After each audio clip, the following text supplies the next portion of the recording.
მამაო, აღსარება უნდა ჩაგაბაროთ. მიდი შვილო. შეიმსუბუქე შენი ცოდვილი სული. წინა კვირას მეგობარ გოგოს ვეხმარებოდი კარადის ალაგებაში. დავალაგეთ. წამოვიდა წვიმა. ის მეუბნება, ამ წვიმაში საწახვალ. დარჩი. ხოდა მეც დავრჩი და ვიხმარე კიდეც. ეგ კი არა, რამოდენიმე დღის წინ ძმაკაცის ცოლს რაღაცის დაწებებაში ვეხმარებოდი. დავაწებეთ და წვიმა წამოვიდა. ის მეუბნება, ამ წვიმაში საწახვალ. ცოტა ხანი ჩამოჯექი, მოიცადე. და შემდეგ ისიც ვიხმარე.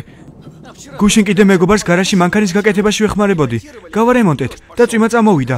ის მეუბნება, ამ წვიმაში საწახვალ. დარჩი და დავლიოთ, მაგრამ დავთვერით და მე ისიც ვიხმარე. რა ვქნა, მამაო, მირჩიე.